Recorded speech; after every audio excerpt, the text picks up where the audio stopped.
Selamat datang di channel Alur Donghua. Sebelum menonton, silahkan subscribe, biar Mimin tambah semangat update-nya. Di dunia berwarna hitam, kesadarannya perlahan kembali padanya.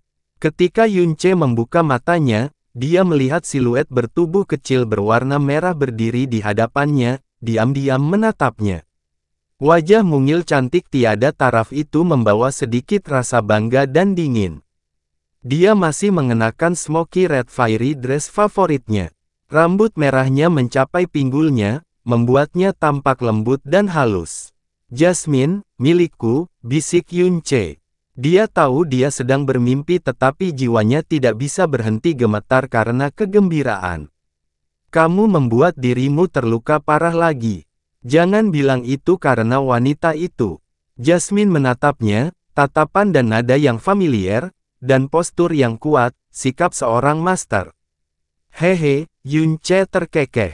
"Ya, dia dipanggil Jasmine kecil." "Huff." Jasmine marah. "Kapan kamu akan belajar menjalani hidupmu dengan baik? Selama bertahun-tahun bersamamu, aku telah membuat banyak kesalahan penilaian tapi satu hal yang aku yakini adalah jika suatu hari kamu benar-benar mati, penyebabnya adalah seorang wanita. Jika itu untukmu," Yunce menatapnya dan menjawab dengan tegas, "aku tidak akan ragu." Petik 2. Bodoh. Dia memarahinya sekali lagi dan kemudian berbalik, tatapannya juga meninggalkannya. "Sebelum kita berpisah, aku sudah mengatakan semuanya. Kita tidak lagi ditakdirkan dan tidak mempunyai ikatan lagi satu sama lain. Jalan kita tidak akan lagi bersilangan. Hiduplah dengan baik. Jangan mempunyai harapan yang tidak masuk akal lagi, meskipun itu untukku." Saat suaranya menghilang, sosoknya yang seperti mimpi itu perlahan-lahan berubah menjadi buram. "Jasmine, Jasmine, jangan pergi, masih banyak yang ingin kubicarakan denganmu tentang Jasmine." Yunce duduk, rasa sakit di sekujur tubuhnya membuatnya terbangun sepenuhnya, penglihatannya juga perlahan mulai jernih. Tempat ini tampak seperti gua yang terbentuk secara alami. Ada api unggun kecil yang terbuat dari pecahan kayu. Seorang gadis muda mengenakan gaun warna-warni duduk di depannya. Pipi dan dagunya bertumpu pada kedua telapak tangannya saat dia menatapnya tanpa berkedip. "Bangunlah secepat ini, kupikir kamu akan tidur lebih lama." Tangan Jasmine kecil masih tetap pada posisinya sambil memegangi wajah imutnya di tengah. Dia dengan lembut melanjutkan, "Cederamu sangat serius. Berapa lama aku tertidur?" Dia mengalami sakit kepala yang hebat. Dia meletakkan tangannya di atas kepalanya cukup lama sebelum perlahan-lahan melepaskan cengkeramannya. "Hilangnya energi mental saya lebih besar daripada luka yang saya derita secara fisik. Saya mungkin hanya bisa pulih setelah jangka waktu yang lama." Jasmine kecil memiringkan kepalanya, mengingat, mungkin sekitar 2 hingga 3 jam. "Oh ya, kakak ipar, tadi kamu terus-terusan meneriakkan nama kakak Jasmine." Yunce berhenti sejenak untuk bernapas dan perlahan duduk, punggungnya bersandar di dinding batu. Kegelapan di luar memiliki cahaya redup yang menyinarinya. Mungkin saat itu sudah lewat tengah malam. "Di mana tempat ini? Apakah kamu yang membawaku ke sini?" "Tentu saja itu aku. Menurutmu itu orang-orang jahat itu?" Jasmine kecil cemberut. "Ngomong-ngomong, aku tidak tahu di mana tempat ini tapi sangat aman. Tidak ada sesuatu pun yang menonjol di lingkungan sekitar. Kamu benar-benar perlu berterima kasih padaku, kakak ipar, jika aku tidak melakukan pekerjaan yang sangat berat dan menyeret kakak ipar ke tempat yang aman ini. Kemungkinan besar kamu sudah dimakan oleh binatang buas yang dalam sekarang." Yunce tidak berbicara lebih jauh. Dia perlahan dan mantap mencoba untuk mendapatkan kembali kesadarannya. Hanya saja dia tidak bisa menghilangkan sosok merah mengambang yang dia lihat dalam mimpinya dari penglihatannya. "Jasmine," kesadarannya mulai memudar sekali lagi. Jasmine kecil membuka bibirnya sedikit terkejut melihat keadaannya yang kebingungan dan buru-buru bertanya, "Kakak ipar, apakah kamu sangat marah padaku sekarang?" Yunce mulai terbangun sekali lagi dan menatap Jasmine kecil. Bagaimana menurutmu? Lupakan yang terakhir kali. Kali ini aku hampir terbunuh karenamu. Hehehe. Jasmine kecil menjulurkan lidahnya dengan nakal. Sebenarnya kali ini atau yang terakhir, aku membiarkan orang-orang jahat itu menemukanku dengan sengaja. Itu karena aku tahu kakak ipar ada di sisiku. Jika tidak mereka tidak akan pernah bisa menemukanku. Anda, Yunce dengan kasar menoleh, menatap tajam ke arahnya, kamu benar-benar tidak sesederhana yang kamu lihat. Siapa kamu, dan kenapa kamu mencoba menyakitiku? Saya tidak ingin menyakiti kakak ipar. Aku hanya, kedua alis Jasmine kecil mulai melengkung saat dia terkikik. Aku hanya ingin melihat apakah kakak ipar bersedia berani menghadapi setiap bahaya yang datang dan menyelamatkanku. Huff. Yunce merengut sambil melontarkan kata-kata berikut, kami tidak memiliki ikatan satu sama lain. Dari mana datangnya keyakinanmu bahwa aku akan menyelamatkanmu berkali-kali? Itu pasti karena aku sangat cantik dan menyenangkan. Kakak ipar tidak akan pernah tega membiarkan saya menderita kerugian sepeser pun. Yunce terdiam. Oh dan ada satu lagi, alasan yang sangat sedikit. Jasmine kecil mulai berbicara dengan nada berbisik, aku ingin tahu apakah karena aku memiliki nama yang sama dengan kakak Jasmine sehingga kakak ipar tidak meninggalkanku, aku tidak pernah menyangka bahwa kakak ipar sebenarnya sebodoh ini. Seolah-olah setiap kata dari Jasmine menusuk kelemahan fatal Yunce. Alasan mengapa dia selalu berhati-hati setiap saat mempertaruhkan nyawanya untuk menyelamatkan gadis kecil yang tidak memiliki hubungan dengannya, alasan terbesar, tidak, satu-satunya alasan adalah karena namanya adalah Jasmine kecil. Mungkin itu hanya kebetulan dan mungkin dia mengutarakan omong kosong saat itu, tapi bagi Yunce, yang datang ke alam dewa sendirian, yang seluruh keberadaannya disibukkan dengan Jasmine. Jasmine kecil memang nama yang menyentuh kedalaman hatinya, jantung. Dia ingin menolaknya karena memiliki nama yang sama. Dia muak karena dia dengan keras kepala memanggil Jasmine, kakak Jasmine sementara juga memanggilnya kakak ipar. Namun, tanpa sadar, dia telah meninggalkan bekas di hatinya. Dia tidak bisa mengabaikan perasaan berat yang terus datang padanya setiap kali Jasmine kecil tampak dalam bahaya. Tidak akan ada waktu berikutnya. Dan jangan panggil aku kakak ipar. Ses. Nada suaranya serius dan ucapannya membuka beberapa luka. Yunce meringis kesakitan, tubuhnya sedikit mengejang. Tanpa diduga, setelah ceramah dari Yunce ini, Jasmine kecil tidak bersikap keras kepala dan sulit diatur seperti biasanya. Dia sedikit cemberut, terlihat sangat bersalah dan terluka. Kakak ipar, aku sudah tahu bahwa aku salah. Pada saat itu, saya pikir itu menyenangkan, saya tidak tahu bahwa Anda akan menderita sejauh ini. Dia mengulurkan tangannya, dengan lembut melayang di dekat luka dada Yunce, sepertinya ingin menyentuhnya namun tidak berani. Apakah itu sangat menyakitkan? Aku berjanji tidak akan melakukannya lagi. Saya pasti tidak akan melakukannya. Melihat tatapan menyedihkan dan sikap menyesalnya, Yunce tidak bisa lagi melampiaskan kemarahan dan kemarahannya. Dia dengan santai dan tak berdaya menggelengkan kepalanya. Lupakan saja, selama kamu tahu kamu salah.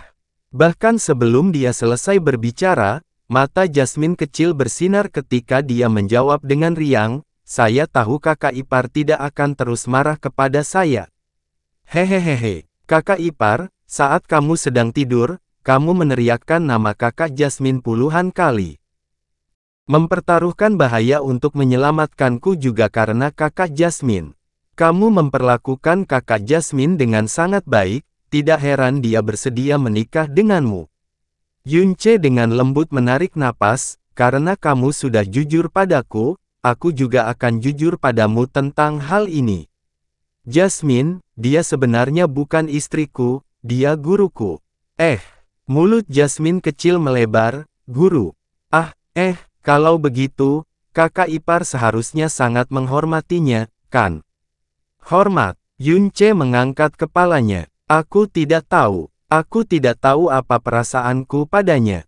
Dia guruku, tapi dia lebih dari sekedar guru bagiku. Jasmine kecil tidak menyela dan diam-diam menatapnya, tidak berkedip. Dia mengajari saya banyak hal tapi saya tidak pernah merasakan rasa terima kasih atau rasa hormat seperti yang dimiliki seseorang terhadap seorang dermawan. Dia telah menyelamatkanku berkali-kali. Kalau bukan karena dia, aku pasti sudah menjadi mayat tergeletak di suatu tempat, tapi aku belum pernah merasakan rasa terima kasih seperti yang dimiliki seseorang terhadap penyelamat. Dialah orang di dunia ini yang paling sering memarahiku, dia yang paling galak, namun aku tidak pernah marah padanya. Sebenarnya, saat aku bermimpi, aku berharap bisa melihat dan mendengar dia memarahiku lagi, 1000 kali, tidak, 10.000 kali. Tanpa disadari, semua perasaan ini mulai tercurah. Karena Jasmine, dia datang ke alam dewa. Dia telah bertemu banyak orang, namun dia masih merasa kesepian. Dia harus mengubur rencananya untuk Jasmine jauh di dalam hatinya. Namanya adalah jenis tabu terburuk yang bisa dibayangkan di sini. Dia tidak bisa membicarakannya, dia tidak bisa membicarakannya kepada siapapun. Saat ini, dia mau tidak mau curhat pada gadis bernama Jasmine kecil yang terus-menerus meneriakkan istilah, saudara ipar, kepadanya. Tanpa mengetahui alasannya, dia mencurahkan isi hatinya dan menceritakannya padanya. Saya selalu tahu bahwa dia dan saya berasal dari dunia yang berbeda, tetapi saya tidak pernah membayangkan bahwa perpisahan kami akan begitu mendadak, begitu menentukan. Setelah dia pergi, aku merasa separuh diriku tiba-tiba hilang. Awalnya aku mengira itu karena aku terbiasa mengandalkan kekuatannya dan rasa aman yang dia berikan padaku, tetapi kemudian perlahan-lahan aku menyadari bahwa akulah yang terbiasa mengandalkan dia, segala sesuatu tentang dia. Tanpa dia, hidupku akan selalu mempunyai kekosongan yang tidak dapat diisi. Jasmine kecil membuka mulutnya. Lalu apakah kamu mencarinya sekarang? Yunce begitu fokus pada emosinya sehingga dia tidak menyadari keanehan pertanyaan Jasmine kecil. Dia setengah bergumam, saya dilahirkan di alam rendah. Aku datang ke alam dewa hanya untuk menemuinya lagi, apapun yang terjadi, aku harus menemukannya, meskipun itu hanya untuk mengucapkan selamat tinggal dengan benar. Yunce menutup matanya, jika aku bisa menemukan Jasmine, dan jika itu hanya sekedar ucapan selamat tinggal, akankah aku benar-benar puas? Kamu datang ke alam dewa, untuk mencari kakak Jasmine, apakah itu satu-satunya alasan? Jasmine kecil melanjutkan. Iya, jawab Yunce tanpa ragu-ragu. Tatapan Jasmine kecil mulai berubah gelisah. Lalu di mana dia sekarang dan bagaimana kamu akan mencarinya? Aku tahu di mana dia berada, hanya saja itu adalah tempat yang tidak pernah bisa kujangkau. Yunce tertawa dingin dan mencela diri sendiri. Tapi, aku sudah menemukan cara untuk bertemu dengannya lagi. Hanya saja saya harus menemukan 2 item. Jika saya menemukannya, saya pasti bisa melihatnya dalam 2 tahun. Oh, barang apa? Sebuah tangan kecil bersandar di bahu Yunce dan mulai menggoyangnya dengan lembut, katakan padaku, katakan padaku. Saya mungkin pernah mendengarnya sebelumnya. Yunce terkekeh, dari 2 item ini, yang satu disebut Divine Nine Star Buddha Jade, yang lainnya disebut Immortal Emperor Grace. Giok Buddha Bintang 9 Ilahi, Rumput Kaisar Abadi. Jasmine kecil mulai mengulangi nama-nama ini pada dirinya sendiri, matanya terus-menerus berkedip. Aku merasa seperti aku pernah mendengarnya sebelumnya, tetapi rasanya juga belum pernah mendengarnya. Itu adalah barang yang sangat langka, tidak mengetahuinya adalah hal yang normal. Yunce tidak terkejut melihat ekspresi bingung di wajah Jasmine kecil dan perlahan berhenti berbicara. Kesadaran Yunce kemudian menjadi lebih berat. Dia melirik cuaca di luar dan mulai berkonsentrasi. Dia mulai menyalurkan jalan agung Sang Buddha, saya akan memulai pemulihan saya, sebaiknya Anda tidak mengganggu saya lagi. Istirahatlah yang nyenyak, aku akan membawamu keluar dari sini saat fajar. Oh, jawab Jasmine kecil tampak agak terganggu. Setelah mengaktifkan jalan agung Sang Buddha, Yunce dengan cepat tenang, tubuh fisik dan kondisi mentalnya mulai pulih dengan cepat. Nama yang aneh, rasanya saya tidak punya barang-barang itu di rumah. Jasmine kecil tenggelam dalam pikirannya. Akhirnya, setelah sekian lama dan berusaha keras memikirkan masalah ini, matanya berbinar. Itu benar, saya bisa bertanya kepada beberapa kakek dari alam misteri surgawi. Setelah dia merasa yakin, gadis kecil itu mulai bersemangat kembali. Dia segera mulai terbang ke udara dan dalam sekejap mata, dia menghilang. Ke-64 Aula Sekte Jiwa telah menderita kerugian besar. Bagian dalam sekte tersebut adalah gambaran ketakutan dan kepanikan. Setelah menerima berita itu, Lei Qianfeng bergegas kembali dengan kecepatan kilat.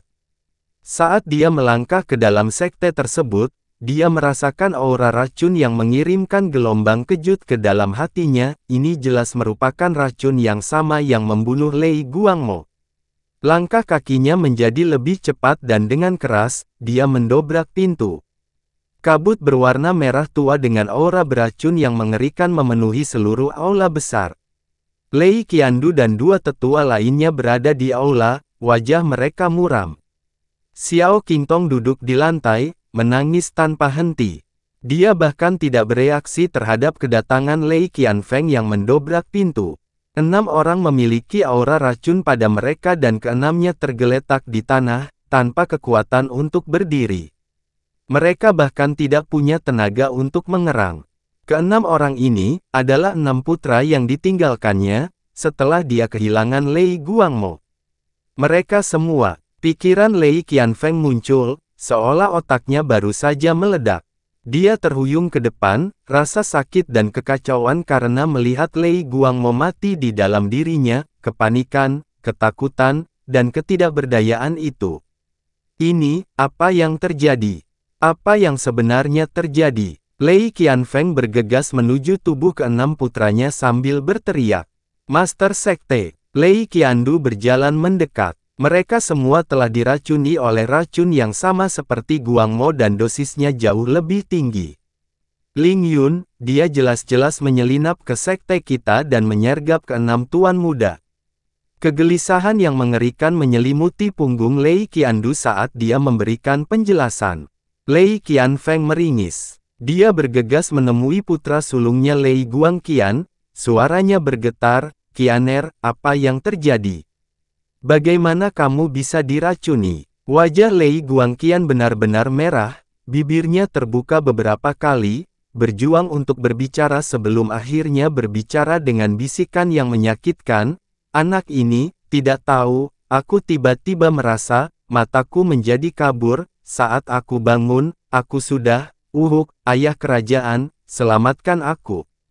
Tubuh Lei Qianfeng bergetar hebat saat rasa dingin menembus dirinya. Sekte utama tidak hanya memiliki Lei Qianfeng, tetapi juga memiliki berbagai tetua dan master aula. Masing-masing dari mereka adalah eksistensi puncak di alam Darkya. Ada juga 8 juta murid lainnya yang berjaga. Ke-6 putra Lei Qianfeng terletak di jantung sekte, tempat pertahanan mereka paling terkonsentrasi. Tidaklah berlebihan untuk mengatakan bahwa itu adalah tempat teraman di seluruh dunia Darkya. Dan satu orang menyelinap masuk tanpa melihat atau bersuara, dan berhasil meracuni mereka berenam. Tidak ada yang tahu kapan dia masuk, terlebih lagi tidak ada yang tahu kapan dia pergi. Yang lebih menakutkan dari hal ini adalah tidak satu pun dari mereka yang menyadari bagaimana mereka diracuni. Angin menderu bertiup ketika Lei Tiangang dan 5 tetua lainnya akhirnya menyusul. Ketika mereka melihat pemandangan di depan mereka, mereka sangat terkejut. Ini, Lei Tiangang tidak bisa membungkus kepalanya di sekitarnya. Dia tidak berani berbicara sesaat setelah dia melihat ekspresi Lei Qianfeng. Lei Qiandu melirik mereka sambil mengirimkan transmisi suara pribadi, di mana Old Four dan yang lainnya. Kenapa mereka belum kembali bersama kalian semua? Mereka semua mati. Apa? Lei Qiandu berteriak memecah kesunyian.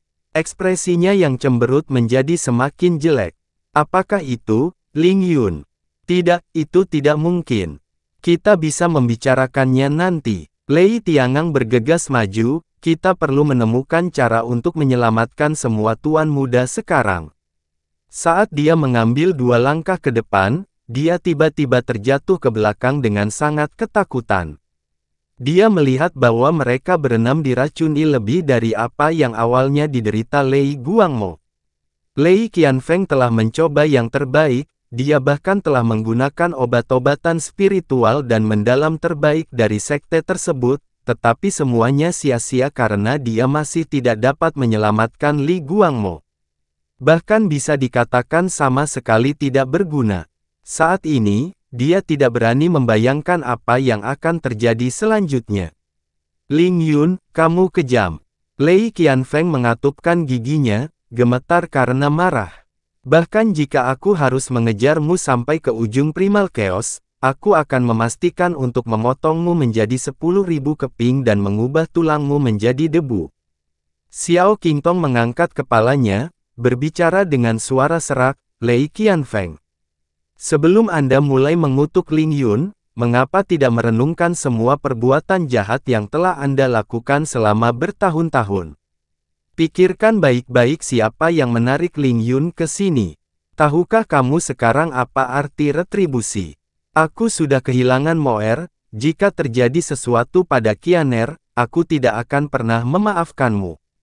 Itu karena kematian mereka sepenuhnya ada padamu. Kakakmu, diam. Lei Qianfeng melolong. Dia meletakkan kedua tangannya di atas kepalanya saat dia duduk tak berdaya dan mulai bergumam pada dirinya sendiri, tidak, pasti ada jalan, pasti ada solusi untuk semua ini. Master Sekte, orang suci racun hati hitam itu. Lei Tianzeng buru-buru berteriak, dia mungkin masih berada di kota Darkya. Jika itu benar-benar dia, pasti ada cara untuk menyelamatkan keenam tuan muda. Itu benar, Lei Qiandu setuju. Master Sekte, tubuh Guangmo belum menjadi dingin, racunnya sangat menakutkan. Kami benar-benar tidak berdaya dan meskipun Poison Saint itu palsu, dialah satu-satunya harapan kami. Lalu kenapa kalian semua berdiri saja dan tidak meminta persekutuan pedagang bulu hitam untuk menemukan si Black Hair itu? Lei Qianfeng meraung, setelah kamu menemukannya, aku tidak peduli harga atau kondisi seperti apa yang dia nyatakan. Setujui saja semuanya dulu, bawa dia ke sini dengan kecepatan tercepat. Master Sekte, jawab Lei Tianzeng. Apakah kamu lupa, terakhir kali kita mengundang Poison Saint Black Hair, dia ingin kita membawa pasien kepadanya. Bajingan itu, Lei Qianfeng meraung sekali lagi. Dia hanyalah seorang dokter racun, seekor anjing tunawisma yang dikejar melintasi berbagai dunia bintang dan dia masih berpikir dia benar-benar sesuatu. Apakah pantas raja ini datang sendiri untuk mengetuk pintunya? Setelah Anda menemukannya, sebaiknya dia datang ke sini dengan sukarela. Jika tidak, jatuhkan saja dia dan seret dia kembali. Ini, Lei Tiangang memiliki ekspresi canggung di wajahnya, ditempatkan di tempat. Lei Qianfeng. Xiao Qingtong menjentikkan kedua lengan bajunya saat dia berdiri. Dia hanya berduka atas kematian salah satu putranya, namun sekarang putranya yang lain telah diracuni oleh racun yang sama persis. Hatinya berantakan dan dia tidak mau repot-repot memberinya wajah apapun. Dia mulai memarahinya, Poison Saint Black Hair itu telah menjadi sasaran di banyak dunia bintang menengah selama ribuan tahun dan dia masih hidup dan sehat. Kenapa dia harus peduli dengan Master Sekte Alam Bintang Rendah? Jika dia dianggap bukan siapa-siapa, tanyakan pada dirimu sendiri siapa dirimu. Kamu bahkan tidak bisa melindungi anakmu sendiri. Hanya karena sedikit mukanya, kamu menyebabkan kematian Moer. Apakah kamu sekarang juga siap membiarkan semua putramu mati karena kamu? Omelan ini membuat seluruh wajah Lei Qianfeng menjadi hijau, lalu putih. Dia tidak membalas tapi malah meledak sekali lagi, untuk apa kalian semua berdiri di sana? Segera beritahu Guild Pedagang Bulu Hitam. Raja ini akan memberi mereka waktu 3 jam, aku tidak peduli jika orang suci racun masih berada di kota Darkia. Mereka sebaiknya menemukannya dalam waktu 6 jam atau raja ini tidak akan melepaskan mereka. Dipahami. Lei Tiangang segera menerima pesanan tersebut. Qiandu, Lei Qianfeng mendengus, segera mulai bersiap. Raja ini akan menuju ke kota Darkia bersama Qianer dan yang lainnya dalam 1 jam. Bawalah batu dalam sebanyak yang kamu bisa, Poison Saint Blackhair itu sebaiknya nyata. Dia sebaiknya menjadi apa yang rumor katakan, bahwa dia bisa menyembuhkan racun apapun di dunia ini, atau raja ini secara pribadi akan menghancurkan setiap tulangnya. Sekarang pergilah. Saat Yun Ce membuka matanya, langit sudah bersinar terang. Berkat jalan agung Sang Buddha, semua luka luarnya telah sembuh, tidak ada lagi luka yang terlihat. Cedera internalnya juga sekitar 70 hingga 80% sembuh. Dia telah memulihkan hampir seluruh kekuatannya. Hanya saja kekuatan mentalnya baru pulih sekitar 1/4 hingga 1/3 dari kapasitasnya. Alasan kenapa dia buru-buru bangun adalah karena ada sesuatu yang sangat penting yang harus dia lakukan. Saat dia pulih, dia meninggalkan seutas kesadaran di luar. Ketika Jasmine kecil pergi, dia merasakannya, tetapi sampai sekarang, dia belum kembali. Siapa dia? Yun Ce berdiri. Dia mengingat kembali saat-saat di mana mereka bertemu secara kebetulan, serta hal-hal yang dia bicarakan malam sebelumnya. Yun Ce tiba-tiba menyadari bahwa gadis ini memang tidak sesederhana kelihatannya. Dia bahkan mungkin punya alasan khusus tertentu untuk dekat dengannya. Tapi, mereka belum pernah bertemu sebelumnya dan kecil kemungkinannya mereka memiliki dendam di antara mereka, jadi siapa dia? Saat Yun Ce sedang berpikir keras, giok transmisi suaranya tiba-tiba mulai bergetar. Saat mengambil batu giok itu, dia mendengar suara serius Jiruyan, ini luar biasa, Tuan Ling Yun, Sekte Jiwa memang bereaksi seperti yang Anda sebutkan sebelumnya. Mereka sekali lagi meminta kami untuk melacak keberadaan Poison Saint Blackhair dan kali ini mereka jauh lebih cemas. Baru saja saya mencoba menghubungi Anda secara langsung tetapi tidak berhasil tersambung, saya berpikir ada sesuatu yang mungkin terjadi pada Anda. Membuat perhitungan singkat jam berapa saat ini, Yun Ce menjawab, beberapa kejadian tak terduga terjadi. Saya masih di Gunung Jiwa Hitam. Kembali ke kota Darkia akan memakan waktu. Anda perlu menemukan cara untuk menghentikannya selama beberapa jam. Setelah beberapa saat, Jiruyan akhirnya menjawab, baiklah, tapi kamu harus cepat. Setelah menghilangkan udara di sekitarnya dan menghilangkan semua bau dan jejak dirinya, dia berganti pakaian.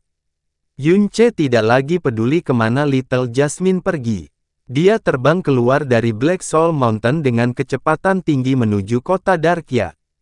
Daerah terbengkalai di pinggiran kota Darkia.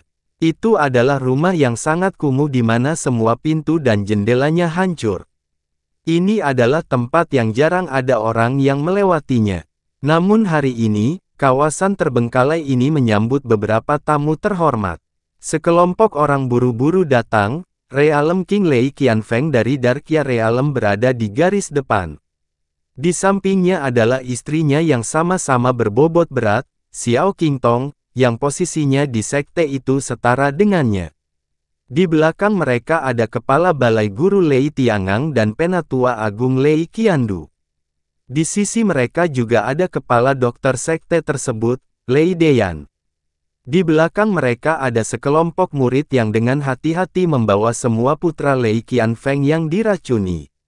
Setelah jangka waktu yang lama, racun di tubuh mereka meletus dengan intensitas yang lebih besar. Keenam mayat itu mengeluarkan asap merah tua, membawa racun di dalamnya. Semua murid sekte jiwa merasa sangat tidak nyaman karena hal ini. Mereka semua mendarat di depan rumah kecil yang telah diberitahukan oleh persekutuan pedagang bulu hitam kepada mereka. Saat mereka semakin dekat, wajah Lei Qianfeng, Lei Tiangang, Lei Qiandu dan yang lainnya berubah. Mereka semua menghentikan langkahnya pada saat bersamaan. Mereka berhenti, karena mereka merasakan aura jahat yang sangat gelap dan dingin. Aura dingin yang menyeramkan ini tidak hanya datang dari kekuatan luar, tetapi juga datang dari dalam, itu muncul dari hati mereka. Hal ini membuat mereka berkeringat dingin dan ketakutan, bulu kuduk mereka berdiri. Rumah rusak di depan mereka ini seakan tenggelam dalam aura gelap mata air kuning itu sendiri. Hal ini membuat semua ahli puncak alam Darkia merasa kedinginan. Master Sekte, ini adalah, Lei Tiangang mengungkapkan ekspresi terkejut dan penasaran. Perasaan menakutkan seperti itu belum pernah dia alami. Dan pada saat itu terdengar tawa serak dan serak dari dalam rumah, hehehehe, sepertinya bisnis besar telah sampai ke rumah saya. Datang-datang, masuklah, hehehehe. Tawa yang aneh dan menakutkan ini, ditambah dengan energi jahat yang sangat dingin, membuat takut beberapa murid saat mereka mundur beberapa langkah. Seluruh tubuh mereka terasa dingin. Ekspresi Lei Qianfeng berubah. Bahkan sebelum dia sempat menjawab, Xiao Qingtong, yang berada di sisinya sudah masuk. Dia mengerutkan kening dan hanya bisa mengikutinya. Saat dia memasuki ruangan batu, rasa dingin yang lebih besar tiba-tiba menyerang indranya. Itu bukanlah rasa dingin yang dirasakan ketika mereka tiba-tiba jatuh ke dalam lubang salju, itu adalah jenis rasa dingin yang dirasakan ketika memasuki wilayah hantu. Itu sama sekali bukan energi es yang dalam. Tak hanya itu, cahaya di dalam ruangan batu itu luar biasa gelap meski ada lubang di sana-sini, serta pintu dan jendela terbuka lebar. Ketika dia melewati pintu, dia benar-benar merasa seperti tiba-tiba melangkah ke dalam malam itu sendiri. Ini dan perubahan mendadak di udara, bahkan menyebabkan seseorang sekuat Lei Qianfeng menjadi tegang. Baik keangkuhan maupun keunggulannya sebenarnya menyusut tanpa dia sadari. Seorang pria dengan punggung agak bengkok, terbungkus seluruhnya di dalam jubah berwarna hitam kebiruan, berdiri di dalam ruangan batu kumuh, hanya memperlihatkan separuh wajahnya. Setengah wajahnya sebenarnya memiliki warna yang hampir sama dengan jubahnya dan layu seperti batu gunung yang terkena sinar matahari selama ratusan dan ribuan tahun. Dia tidak yakin apakah itu hanya indranya yang mempermainkannya, tetapi sebenarnya ada energi hitam yang samar dan hampir tak terlihat beredar di seluruh tubuh pria berjubah itu. Perubahan mendadak di udara dan penampilannya yang mengejutkan adalah bukti bahwa orang di hadapannya sama sekali bukan orang biasa. Awalnya, Lei Qianfeng sangat cemas sekaligus marah. Dia adalah raja sebuah dunia, jadi dia tidak memedulikan Poison Saint Blackhair meskipun dia ternyata nyata, bagaimanapun juga, Blackhair hanyalah seorang dokter racun kecil, dia tidak layak mendapat perhatian raja suatu kerajaan. Terlebih lagi, dia cukup paranoid saat ini. Dia tidak sepenuhnya percaya bahwa Poison Saint Blackhair benar-benar seperti yang dia klaim. Itu karena Poison Saint Blackhair belum pernah muncul di alam Darkia sebelumnya. Namun, pemikirannya berubah dengan cepat sejak pertemuan tersebut. Itu karena kehadiran Poison Saint Blackhair benar-benar menimbulkan ketakutan di hatinya. Tidak mungkin seseorang yang bisa menimbulkan ketakutan di hatinya adalah orang normal, tidak, dia harus memperbaikinya lebih jauh. Pria di depannya pastilah karakter yang sangat menakutkan. Pada saat yang sama, keraguannya mengenai apakah pria sebelumnya adalah Poison Saint Blackhair sebagian besar telah teratasi. Lei Qianfeng dengan cepat terhenti. Aura dingin yang mengalir deras di dalam tubuhnya benar-benar menghentikannya untuk mendekat terlalu dekat dengan Poison Saint Blackhair. Saat dia masih terkejut dan ragu, Xiao Qingtong bertanya dengan cemas, "Senior, apakah kamu senior Poison Saint yang terkenal?" Hehehe, pria tua berpakaian hitam itu mengeluarkan tawa yang sangat tidak menyenangkan. Kamu sudah melewati ambang pintuku, jadi kenapa kamu repot-repot membuang-buang napas untuk pertanyaan tak berguna seperti itu? Saya racun Saint Blackhair. Kaulah yang datang kepadaku dengan sebuah permintaan, jadi jangan pedulikan aku yang berkulit hitam dan berhati hitam. Hehehehe. Xiao Qingtong mengkhawatirkan keselamatan putranya, jadi dia akan berlutut di hadapan Poison Saint Blackhair. Orang suci racun, tolong selamatkan anakku. Jika kamu bisa, tunggu. Tapi Lei Qianfeng menghentikannya sebelum menyipitkan matanya sendiri. Bagaimana kamu bisa membuktikan bahwa kamu adalah Poison Saint Blackhair? Membuktikan. Sepasang mata perlahan muncul di bawah jubah hitam kebiruan. Saat mata Saint racun itu bertemu dengan mata Lei Qianfeng begitu terkejut hingga seluruh tubuhnya gemetar. Itu karena mata Poison Saint bersinar dengan cahaya hitam yang mengejutkan. Kamu pikir kamu ini siapa?